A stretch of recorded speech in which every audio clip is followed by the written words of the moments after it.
السلام عليكم ورحمة الله تعالى وبركاته. من جديد كيتجدد معكم اللقاء ضمن سلسلة قصص وجرائم وقعت بإحدى القرى أو المدن المغربية على قناة لغز جريمة. قضية اليوم غتجرنا إلى مدينة سطاد أو عاصمة الشاوية ورديغا. وقبل ما نسافر بكم في أعماق هذه القضية هذه، ما تنساوناش من اللايكات ديالكم، الله يجازيكم بخير. والاصدقاء الجداد اللي كيكتشفوا القناه لاول مره عن طريق الصدفه، ما تنساوش تضغطوا على زر الجرس ليصلكم جديد القناه. هذه القضيه هذه جرات الاطوال ديالها في مطلع 2012 وسالات 2013 سالات بنهايه حزينه. هذه واحد العائله اللي كتكون من الاب والام وثلاثه ديال الابناء. الاب كيمارس المهنه ديال الجزاره، عنده جوج ديال البنات وولد. الولد عنده 9 سنين والبنت الكبيرة أمينة عندها 20 سنة ولبنى 16 سنة. اش غيجري هنا؟ غيجي واحد الصبا غيكري بالدرب ديالهم، كاري واحد السبلية خدام بخير وعلى خير. هاد الصباغ الاسم ديالو يوسف. فكيشوف بنت هاد الجزار عجباتو، بغاها المعقول، ما بغاش يتفلى عليها. وباش يعرف عليها جميع التفاصيل مشى عند واحد البقال كيتقدى من عنده.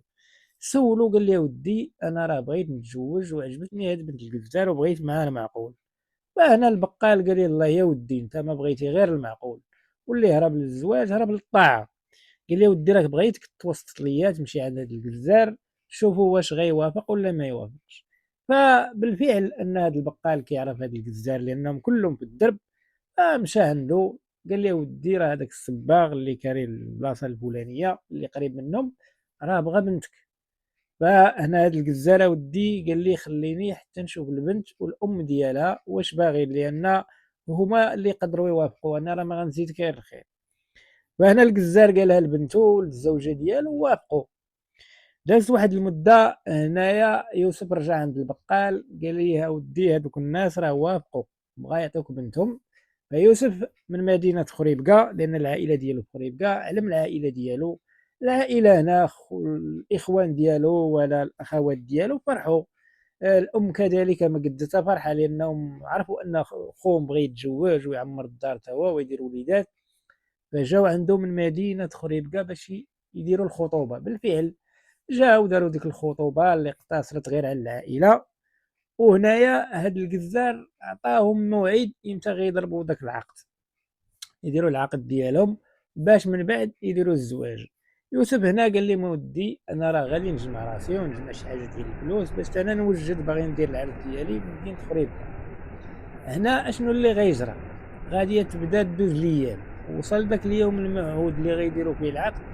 فهنايا هاد الجزار ملي كيقول ليه يوسف راه خصنا نديروا العقد، كيقول ليه مالك واش مجروح، راه غادي نتزوجوا وغادي نمشيو لداركم، غير صبر شويه. بقات كدوز الايام. هنا هادي يوسف بدا كيدخلو الشك ان هاد الجزار ما باغيش يعطيه البنت. فمشى رجع عند هذاك البقال اللي توسط ليه بالمره الاولى. فملي مشى عنده البقال قالها للجزار ولكن دون جدوى.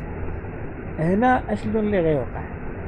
هنا من بعد انه وصلت ديك الوقت الموعود باش يضربوا العقد ديالهم، ولكن هذاك الجزار ما عطاش انه البنت الموافقه باش تمشي مع الزوج ديالها اللي هو يوسف. هنا اشنو اللي غيجرى؟ ولات كتمشي عنده سرقه على والديها للدار ديالها. بقات مره كتمشي عنده، ولكن ديما كنقولوا راه ماشي كل مره كتسلم الجره. واحد النهار غيكشفها الاب ديالها غادي عنده وغيشدها وغيجيبها للدار وغيعطيها طرحه ديال العصا وغيحبسها. وغيرجع عند يوسف وغيبقى يسب فيه، غيبدا كيقول ليه انت ماشي راجل وانت شماته. المهم شبعوه هضره. فهنا يوسف ما رد عليش، قال لي ودي الحاجه اللي قال لي ودي راه انت اللي منك لابد، ما بغيتيش تعطيني بنتك، ما بغيتيش تعطي الموافقه لبنتك وتخليها تمشي معايا نديروا العقد ديالنا. فهنايا الجزار قال ليه ما بقى لا زواج ولا هم يحزنون، ومن الان ما باقيش تطرق الباب ديالي. مشى رجع ليه يوسف عند البقال باش ولكن دون جدوى. فهاد يوسف مني شاف الاوضاع وصلت لهذا الشيء وعرف بان داك الزواج ديالو فشل، فهز الباكطاج ديالو والحوايج ديالو من داك الدرب ورحل. واللي ما كانش في الحسبان لهذا الاب هذا ما عارفش ان راه ديك البنت ديالو كانت كتمشي مرارا وتكرارا عند الصباغ يوسف اللي كان يكون الزوج المستقبلي ديالها. هنا اشنو اللي غيطرا؟ غدوز واحد المده غيبدا يبان اثار الحمل على مينا، على الابنه ديال هذا الجزار. هنا اشنو اللي غيجرى باش انهم يستروا هذه الفضيحه ديالهم؟ فالبنت جات وقت الولاده وجاها المخاض، فما داوهاش للسبيطار ولا شي مستشفى ولا، فمشاو جابوا لها واحد القابله، فجابوها للدار تما. ديك القابله ولدتها بواحد الطرق تقليديه. فهنا البنت من بعد داك العذاب ديال ديك الوالده وديك القابله فنعست، ما داتهاش غيتزاد عندها وليد. هما هنا اشنو اللي بغا يديروا؟ بغا يتخلصوا من داك العار، سموه هما العار لان داك الابنه نجبت من الزوج المستقبلي ديالها وما عندهاش لا كعط لا والو. خلاو البنت حتى نعست وشدوا داك الابن خنقوه وداروه بواحد الصاك ديال البلاستيك وداوه لواحد الزباله قريبه منهم ورماوه ورجعوا للدار كأن شيء لم يكن. غدوز واحد يومين ولا 3 ايام، شي اطفال كيلعبوا من القرب من هذيك الزباله فاذا بهم كيعثروا على داك الصاك، لقاو فيه ديك التربيه. هذوك الاطفال تخلعوا، جاو تما قالوا للوالدين ديالهم، الوالدين ديالهم بلغوا العناصر الامنيه، حلت العناصر الامنيه الشرطه القضائيه وكذلك الشرطه العلميه المكلفه برفع البصمات. فبدا واحد البحث والتمشيط في ذاك المكان، بداو كيسولوا الناس تما. الناس ما عرفوا اشنو اللي طرا، سولوهم على داك الصاك حتى شي واحد ما عرفو. فهنا غدوز واحد 3 ايام، وهنا اشنو اللي غيجرى؟ هنا غيبان واحد الخيط اللي غيقلب الموازين وغيوصل الحقيقه. فغيجي واحد الجار تما قريب من الجزار، غيجي هاد العناصر الامنيه غيقول لي ما ودي راه مع ديك الربعه ديال الفجر رانا شفت واحد القابله خارجه من دار الجزار. فهاد العناصر الامنيه سولوه علاش ما بلغتيش، قال لي ما ودي انا ما نقدرش نبلغ على شي حاجه ويكون بلاغ كاذب. الحاجه قال لي علاش بلغت؟ عرفت ان راه بنت الجزار كانت مخطوبه لواحد الشاب اللي كان هنا صباغ، ومن بعد وقعوا بيناتهم شي مشاكل وهو غبر. وهنا قلت ان ربما راه هاد الحمل يقدر تكون انها حملت منه، وان ديك القابله جات عندهم باش انهم يستروا الفضيحه ديالهم. فهنا العناصر الامنيه بلغت النيابه العامه ومشاو للمنزل ديال الجزار. فكيدخلوا هنايا، فمن بعد ما دخلوا كيلقاو الابنه انهم سادين عليه بواحد الباب، وكيلقاوه بواحد الحاله اللي هي مكرفصه. كيقتادوهم جميعا لمخبر الامن. ففي التحقيقات كل واحد حقه معاه على انفراد. فالابنه هنايا فرقعت الرمانه، فالابنه قالت لي ما ودي انا راه كنت مخطوبه من واحد الشاب، ولكن وقع لي معاه واحد المشكل وحصلني الاب ديالي، وهنا قطع لي الماء والضوء وما بقاش خلاني كنخرج. ومن بعد حسيت باعراض الحمل، ومني حسيت باعراض الحمل جابوا لي واحد القابله، وهاد القابله قبلتني، ولكن مني فقت لقيت داك الابن ديالي ما كاينش، ولكن هما قالوا لي راه توفى. ولكن قلت لهم انا بغيت نشوفه، ولكن حتى انا خفت على راسي لانه اللي داخله المشكل. هنا من بعد كيحققوا مع الوالدين اللي ما لقاو ما ينكروا، وهنايا غينهاروا وغيعترفوا بالادله.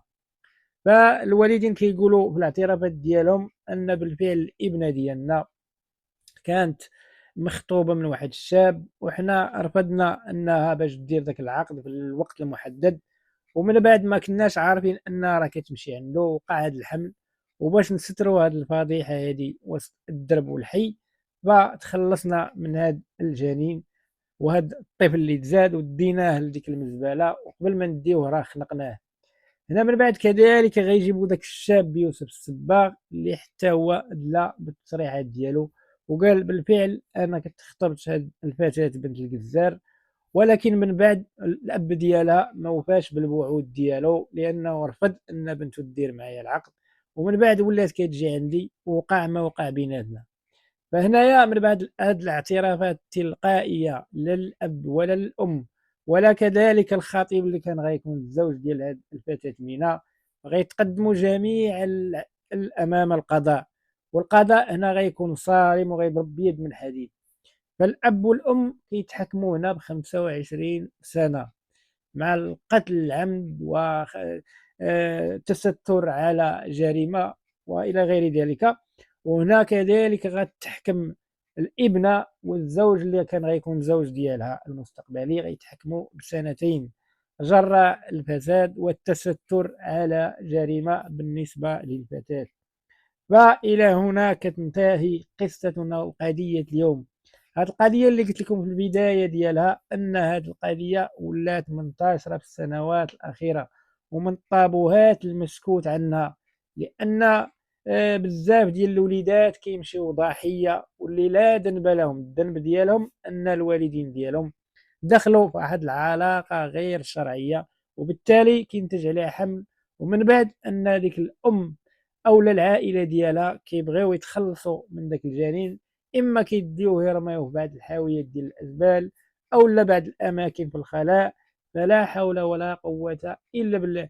وهذا الشيء كله السبب ديالو هو الوازع الديني، ان الناس كتمشي لطريق الحرام، فعوض ان الناس تمشي في الحلال باش ما نبقاوش نشوفوا مثل هذه الجرائم كتمشي للطريق السهل اللي هو الحرام، واللي كينتج عليه الجرائم واللي على ودها كيتحاكموا هاد الناس. والادله امامكم، هاد الاسره اللي تحاكم الاب والام والابنه، فلا حول ولا قوه الا بالله. الى هنا كتنتهي قضيه اليوم.